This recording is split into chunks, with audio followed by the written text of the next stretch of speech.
paz a todos os irmãos que estão aí acompanhando os estudos bíblicos Haja Luz, né? Essa é a terceira lição. E nós vimos aí na primeira lição da Bíblia, nós vimos que há dois caminhos que nós podemos seguir: o da luz ou os das trevas.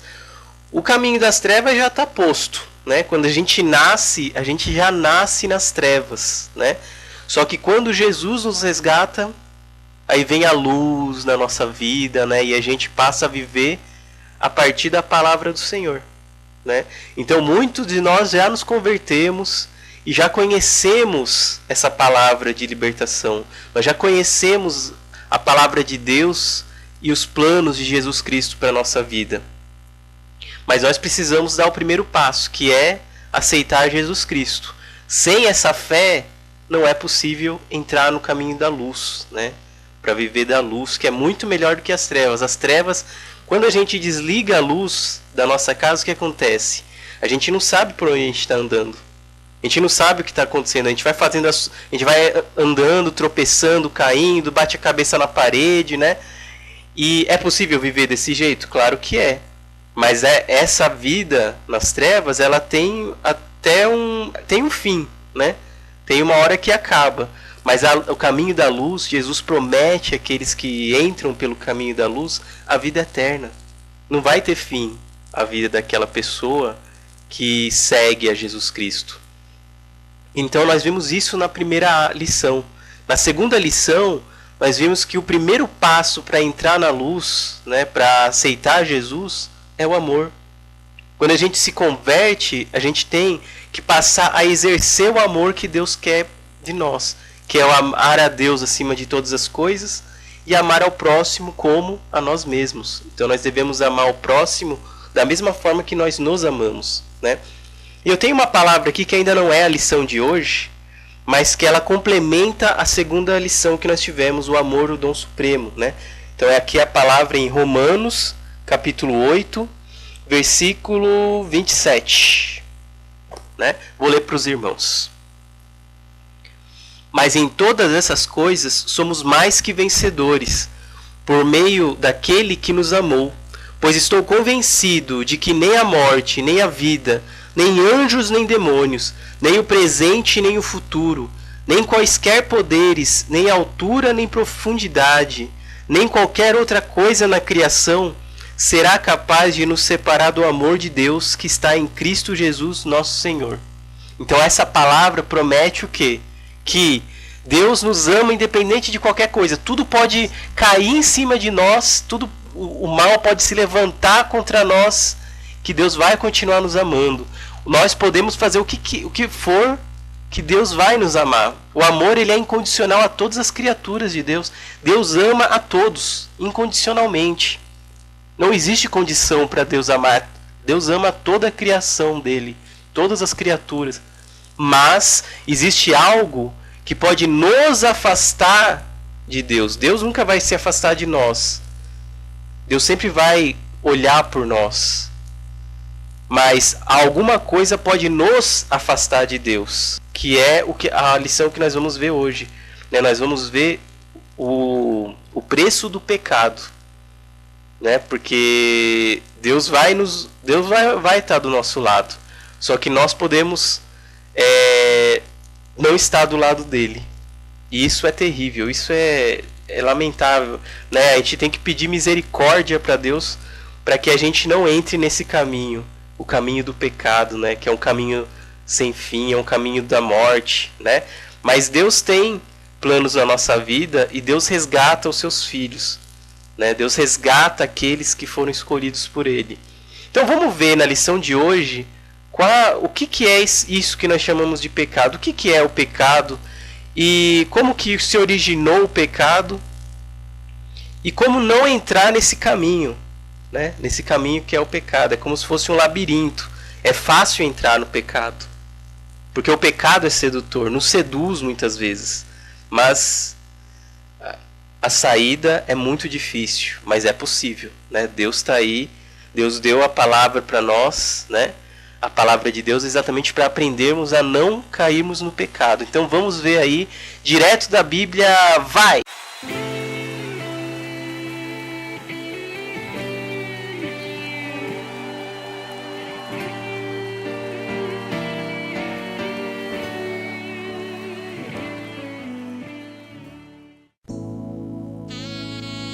Feliz é o homem que persevera na provação, porque depois de aprovado receberá a coroa da vida, que Deus prometeu aos que o amam.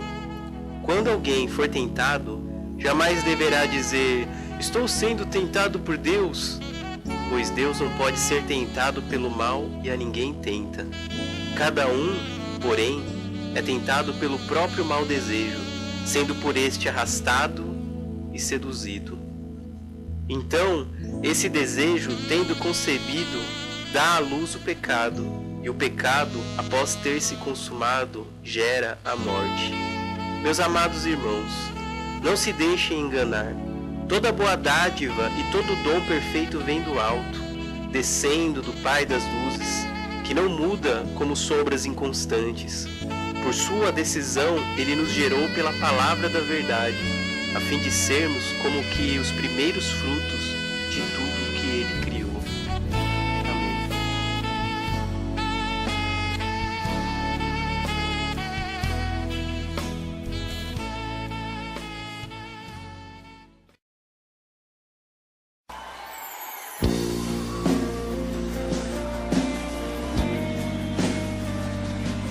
Irmãos, esse foi então o livro de Tiago, né? Capítulo 1, versículo 12 a 18, né?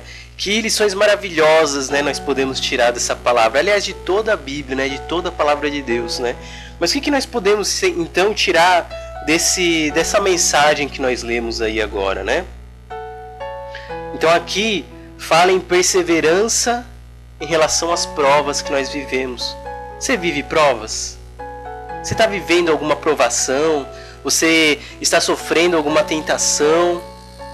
Se a resposta é sim, como deve ser, de todo cristão vive provações, todo cristão vive tentações, não só cristãos, como os não cristãos também, mas independente de qualquer coisa, nós vamos passar por provas, nós vamos passar por desertos, nós vamos passar por tempestades, é inevitável, né? Tem gente que pede para o pastor, eu não quero nunca mais ser provado, nunca mais viver provas. Mas não tem como, né? Aí o pastor ele tem que ser sincero para a pessoa e falar que só depois que a gente morrer que a gente vai parar de ser provado. Mas de qualquer forma nós vivemos provações, nós vivemos tentações. E como nós devemos agir diante disso? A palavra já diz, nós devemos perseverar, essa é a palavra certa, né? Muita gente aí quando passa por provas, ela desiste do caminho. Sendo que na verdade nós não devemos desistir do caminho, nós devemos exatamente, quando a gente passar por prova, a gente tem que lutar para que a gente seja aprovado por Deus. Como a gente quer ser aprovado por Deus sem lutar? Né? Como um time de futebol aí querer ser campeão sem jogar nenhum jogo, nenhuma partida. Para você ser campeão, você tem que jogar e tem que vencer todos os jogos. Da mesma forma é a nossa vida, irmão. Na nossa vida nós vamos passar por provas e nós devemos ser aprovados. Na escola, todo semestre, todo bimestre, as crianças aí que estão na escola passam por uma prova. Né? Então é passado todo o conteúdo para os alunos. O que acontece no final do bimestre? O aluno vai ter que fazer uma prova para ser aprovado. Assim é o mundo espiritual também. Nós vamos passar por provas para sermos aprovados por Deus, né? Porque toda vez que a gente passa por uma tentação, toda vez que a gente passa por uma prova, toda vez que a gente passa por uma tempestade, a gente fica mais forte, né? Olha só o que diz: feliz é o homem. Aqui a Bíblia fala que feliz é o homem que não passa por provas. Não é isso que está falando, Feliz é o homem que persevera na provação, porque depois de aprovado receberá a coroa da vida, que Deus prometeu aos que o amam. Então nós devemos perseverar com amor a Deus. Nós devemos em nenhum momento desistir de Deus enquanto nós estivermos passando por um deserto, por uma tempestade. Não é isso? Então vamos ver como que continua aqui, Quando alguém for tentado, jamais deverá dizer: estou sendo tentado por Deus, pois Deus não pode ser tentado pelo mal e a ninguém tenta. Então, se a gente está passando por uma provação, muitos cristãos, né, vêm falar: eu estou passando por uma prova, Deus está me provando. Não é isso. Não diga que foi Deus que colocou essa dificuldade no seu caminho, essa pedra de tropeço, né? Não foi Deus. Foi o diabo, né? E vão falar que foi o diabo também. É o diabo que faz você cometer o pecado? É o diabo que coloca a tentação na sua vida? Vamos ver o que a Bíblia fala em relação a isso. Cada um, porém, é tentado pelo próprio mau desejo, sendo por este arrastado e seduzido. Olha só, então não é o diabo também que vai tentar você. Quem vai tentar é o seu mau desejo. Em muitas Bíblias está traduzido como concupiscências da carne. O que é concupiscência da carne? Concupiscência da carne é a vontade da carne, é a vontade do nosso corpo. E em muitas Bíblias, ao invés de mau desejo e concupiscência, está traduzido por cobiça. Olha só, cobiça. Né? Então, o que é esse mau desejo que a Bíblia fala aqui que vem a tentação? A tentação vem do mau desejo. Mas o que é isso? Então, o mau desejo é a vontade do nosso corpo. Né? Então, o nosso corpo ele tem vontades. Tem as vontades do nosso corpo. Quais são as vontades do nosso corpo? Por exemplo, ó, às vezes tá lá um homem bem sucedido aí, com um carrão do ano, né, cheio de dinheiro no banco, na conta bancária, enfim, uma pessoa do mundo prosperando. Aí você vai olhar aquela pessoa, o que vai acontecer? Vai vir um mau desejo no seu coração, que é a inveja. Você vai sentir inveja daquela pessoa. E aí você vai tomar decisões precipitadamente. Você vai, então eu vou para o mundo porque lá tem os empresários que prosperam e eu vou prosperar também. Não, irmão. Os homens do mundo vão prosperar também. E nós vamos ter que viver olhando também muitas vezes isso acontecer. Mas nós não devemos ter inveja porque eles não têm o melhor da nossa vida, que é Deus. O que adianta você ter todo o dinheiro do mundo e não ter o Senhor conosco, não ter a presença do Senhor? É a coisa mais importante da nossa vida, é servir a Deus. Mais importante do que essas coisas do mundo que nós olhamos, porque os nossos tesouros não estão aqui. Eles estão nos céus, que vem, ele vai vir depois que nós passarmos por um juízo, depois que Deus nos julgar e fomos salvos. Aí sim nós estaremos, o quê? Recebendo o nosso galardão dos céus. Mas enquanto nós estivermos na terra, nós devemos perseverar toda prova. Toda prova que passarmos por nós devemos perseverar, olha só. E aí vem esse mau desejo. E aí aí a inveja se instala no nosso coração quando a gente olha uma pessoa bem-sucedida. E o que acontece? Então esse desejo, tendo concebido, dá à luz o pecado. E o pecado, após ter se consumado, gera a morte. Olha que coisa grave, olha que coisa séria, né? Então quer dizer, o mau desejo, quando ele se instala no meu coração, concebe o pecado. O que é pecado? Pecado é tudo aquilo que não agrada a Deus. É a desobediência ao Senhor. Isso é o pecado. E a partir do momento que nós pecamos, gera o que? A morte. Quando nós aceitamos o pecado na nossa vida, o que acontece? Nós morremos. Morremos de que forma? Morremos espiritualmente. A gente não vai morrer fisicamente. Eu cometi um pecado. Não é assim que vai acontecer.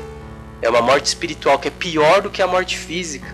Porque quando a gente morre fisicamente, ainda a gente vai ser julgado e nós podemos ser salvos se nós fizermos uma vida correta, tivermos uma vida correta. Agora, se nós morremos espiritualmente, nós não seremos salvos. Nós devemos pedir a Deus, então, não cair nas nossas próprias tentações do corpo.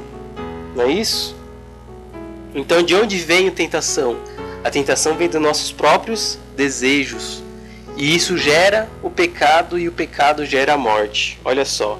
Aí o Tiago fala assim: meus amados irmãos, não se deixem enganar. Toda boa dádiva e todo dom perfeito vem do alto, descendo do Pai das luzes, que não muda como sombras inconstantes.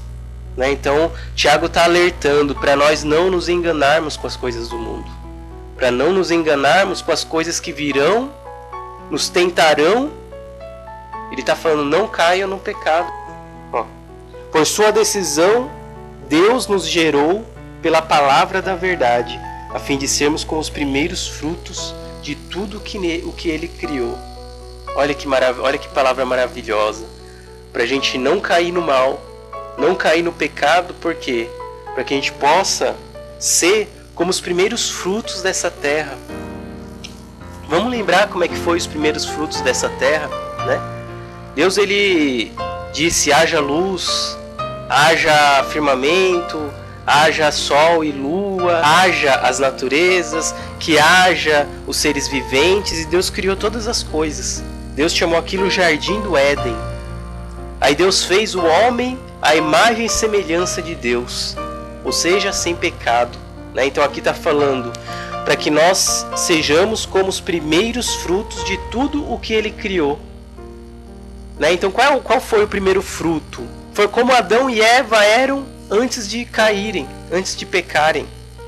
Como eram Adão e Eva? Eles viviam lá no meio daquele jardim perfeito que Deus criou.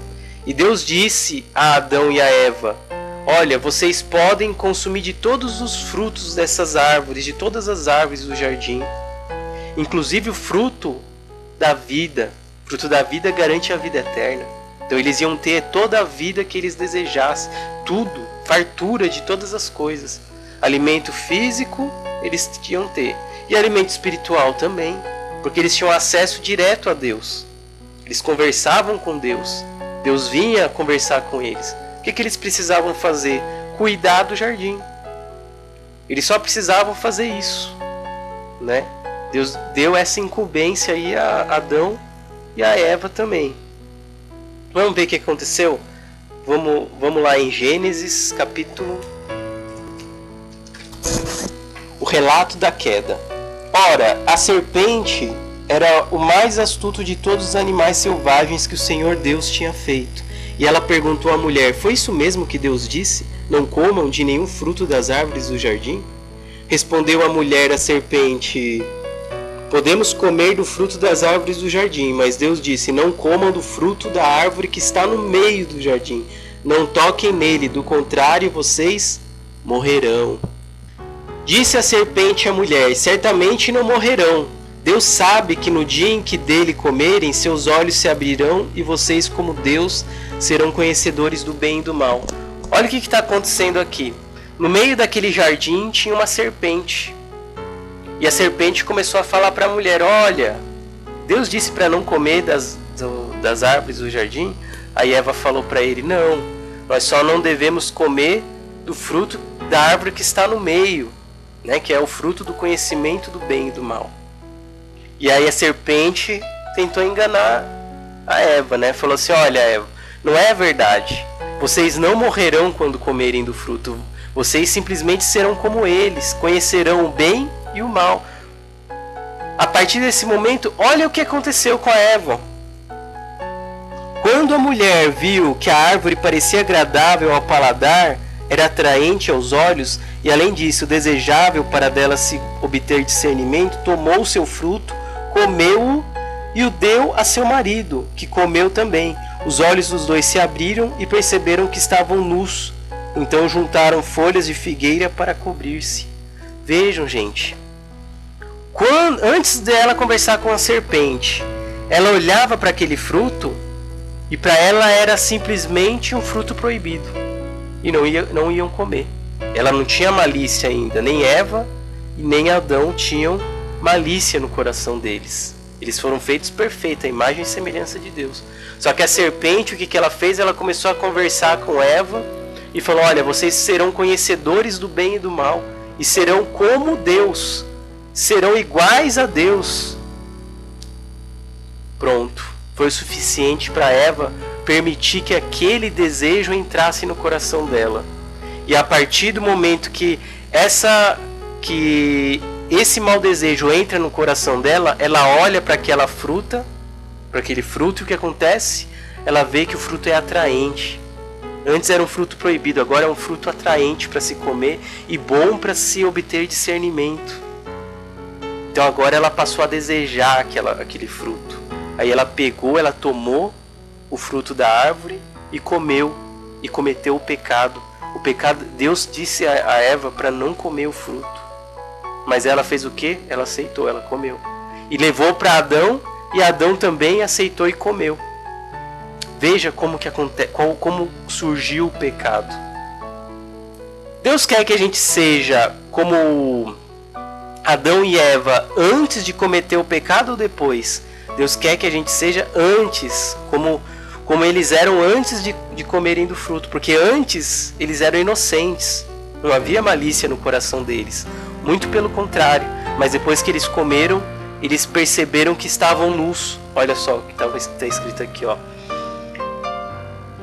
Os olhos dos dois se abriram e perceberam que estavam nus. Então juntaram folhas de figueira para cobrir-se. Antes eles estavam nus? Eles estavam, só que eles não percebiam, porque os olhos deles não eram maus. Eles não tinham essa ideia do pecado. Mas depois que eles comeram do fruto, eles passaram a conhecer o bem e o mal. Então eles viram que a nudez, né, era um pecado. Então eles se cobriram, né, eles viram o mal, eles passaram a descobrir o que é mal. Então isso passou a ser abominável aos olhos de Deus. Então Deus condenou Eva a receber a dor do parto. Condenou o homem a se sustentar a partir do suor do seu trabalho.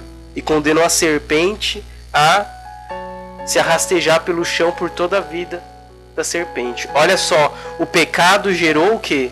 O pecado gerou a morte, porque antes eles tinham acesso à árvore da vida, eles tinham a vida eterna e tinham acesso a Deus. A partir do momento que eles pecaram, eles se separaram de Deus, Deus se separou deles. E o que aconteceu? Eles passaram a saber o que é a morte, eles passaram a morrer. Então nós então vivemos hoje essa herança do pecado. Então quando a gente nasce com esse pecado instalado no nosso coração. Por isso que eu falei no começo do vídeo que nós nascemos nas trevas. Só que aí em um determinado momento Jesus veio para a terra. O verbo se fez carne, né? Então Jesus, ele veio para o que é dele, veio para nós. E aí o que aconteceu? Ele tomou sobre si todos os pecados da humanidade. Então o ser humano passou a ser perdoado dos seus pecados se eles crescem nesse ato de Jesus. Se a pessoa acredita que Jesus ele foi sacrificado para remissão dos nossos pecados, então isso vai acontecer. Então o pecado de Adão gerou o quê? A morte. Mas agora a justiça de Jesus, o ato perfeito, o ato de se sacrificar por nós de Jesus Cristo, ele nos deu a vida. Então nós podemos optar a partir desse momento, escolher a vida em Jesus Cristo ou a morte herdado por Adão. Olha só, Adão e Eva tiveram filhos. Um se chama Caim, um deles, e o outro se chama Abel. Caim era agricultor, né? Então ele trabalhava na terra. E Abel era um pastor de ovelhas. E eles passaram a fazer ofertas a Deus. E Deus se agradou da oferta de Abel, porque Abel pegava o melhor da ovelha e sacrificava por Deus. Só que Caim, ao invés de pegar a melhor das plantas, os melhores frutos, ele comia os melhores frutos e depois oferecia a Deus as outras porções dos frutos dele. Então Deus não se agradou de Caim. Abel fazia uma oferta boa para Deus e Caim fazia uma oferta ruim para Deus. Então Caim ficou com inveja de Abel. Olha o mau desejo se instalando no coração. Olha só o que aconteceu. Aí Caim começou a ficar irritado com isso, ficou nervoso. O Senhor disse a Caim: por que você está furioso? Por que se transtornou o seu rosto? Se você fizer o bem, não está certo que será aceito? Mas se não fizer o bem, saiba que o pecado o ameaça à porta. Ele deseja conquistá-lo, mas você deve dominá-lo. Disse, porém, Caim a seu irmão Abel: vamos para o campo. Quando estavam lá, Caim atacou seu irmão Abel e o matou. Olha que forte essa palavra. Caim Ele ficou com inveja de Abel porque Abel fazia o bem. E aí Deus teve que ir até Caim e falou assim: Caim, por que você está tão furioso? Não está certo que se você fizer o bem, você será aceito, e se você não fizer, o pecado o ameaça na porta. Veja que Deus, ele foi até Caim e alertou a Caim. A palavra de Deus veio até Caim e falou para ele não fazer o mal. Caim já tinha o desejo, o mau desejo no coração dele, e Deus sabia que ele ia pecar, ele ia matar o irmão. Ele cometeu o primeiro homicídio. Ele pegou o irmão Abel e levou até o campo, e Caim matou então o seu irmão Abel. Olha só que forte, né? E Deus então condenou Caim. Deus condenou Caim a não mais trabalhar na terra, a não ter mais o seu sustento e a vagar por toda a terra, né? Como um andarilho, sem rumo, sem esperança, né? Então vejam aí a diferença, né? Caim permitiu que o mau desejo se instalasse no coração. Então, irmãos, muitas vezes nós vivemos isso também. Nós temos então uma tentação que vem a nós. A tentação ainda não é o pecado. Nós podemos ser tentados, só que nós não podemos cair na tentação, deixar o mau desejo entrar no nosso coração e cometermos um ato que é o pecado, porque o pecado gera a morte. Olha o que aconteceu com Adão e Eva e olha o que aconteceu com Caim. Deus não quer que nós pequemos, muito pelo contrário, Deus quer que nos abençoar, nos dar o melhor dessa terra. E para isso o que a gente precisa fazer? É não deixar o mal dominar o nosso coração e cometermos o pecado, porque o pecado é abominável aos olhos de Deus. Deus não aceita os pecadores, né? Então nós devemos fazer o quê? Nos purificar, nos santificar. Nós devemos tirar todo o pecado do nosso coração, pedir perdão a Deus, nos arrependermos do pecado e nunca mais voltarmos a cometer o pecado. Tá bom, irmãos? Então essa é a lição de hoje, a lição que vem de Deus, que vem direto da Bíblia. Nós não falamos nada que não está na Bíblia, gente. É o que está na Bíblia, que é a palavra de Deus e que é a palavra de salvação para a nossa alma. Então, olha, tome cuidado com o pecado, não deixe o mau desejo dominar o seu coração. Se você se irá, ficar irado, ficar furioso com algo, acalme-se, deixa isso esfriar, não vai cometer um ato de pecado em cima desse mau sentimento, não. Não vale a pena, porque isso vai levar à morte. Qual é então o preço do pecado? O preço do pecado é a morte espiritual. A morte espiritual é pior que a morte física, irmão. A morte espiritual é não estar na presença de Deus. E quando nós não estamos na presença de Deus, a nossa vida é um vazio, não tem sentido. Então, pensem nisso, aprendam, entendam a palavra de Deus. A palavra de Deus a vocês hoje é essa, irmãos. O preço do pecado é a morte e o dom gratuito de Deus é a vida eterna, né? Então vocês podem aí seguir as trevas, né? Permanecer nas trevas e no pecado. Isso vai te levar à morte espiritual, ou você pode buscar a luz de Deus, e a luz de Deus é a vida eterna. E aceitem essa palavra de coração, tudo bem? Então até a próxima. Deus abençoe a todos vocês.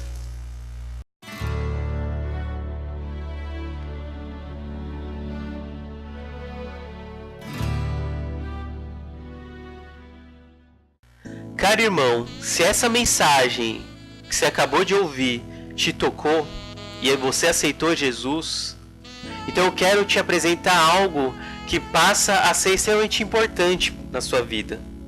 Essa daqui é a Bíblia Sagrada. É uma coleção de 66 livros escritos por 40 autores durante 1600 anos. Ou seja, não foi uma reuniãozinha que todos os autores fizeram e decidiram: nós vamos escrever a Bíblia Sagrada. Não, irmãos. 1600 anos é muito tempo, né? E um autor não teve contato com o outro. Então, para vocês terem uma ideia, todos esses livros, os 66 livros, foram escritos por mãos humanas, mas elas apresentam apenas uma voz a todos vocês. É uma voz que está sendo representada aqui nesses 66 livros. Trata-se da voz de Deus, porque Deus inspirou cada um deles. Quando eu vou pregar a palavra de Deus e falar sobre a importância desse livro na vida das pessoas, muitas delas têm me respondido da seguinte maneira. Eles vêm e falam para mim: ah, mas é um livro muito grande, é difícil entender, eu não entendo, é um mistério para mim. Irmão, esse livro não é um mistério, ele é uma revelação, ao contrário. Uma coisa é um mistério que a gente não consegue entender, outra coisa é uma revelação que Deus faz a nós. Se não fosse a Bíblia, a gente nem saberia da existência de Deus, e Deus é o Criador dos céus e da terra. Mas para você que olha para esse monte de livro e não sabe onde começar a ler, eu quero dar duas dicas importantes. Uma dica é: começa pelos Salmos. Vamos lá, abre os Salmos. Os livros de Salmos trata-se de mensagens poéticas, né? São poesias para o nosso ouvido e para o nosso coração, e são ensinamentos que vão refrigerar a nossa alma. Agora, se a Bíblia continua sendo difícil entender para você, então eu vou dar uma outra dica. Esse daqui, irmãos, é um livro chamado Haja Luz. Haja Luz é um livro que eu escrevi quando eu tinha 6 meses de conversão. Durante um mês eu escrevi o livro.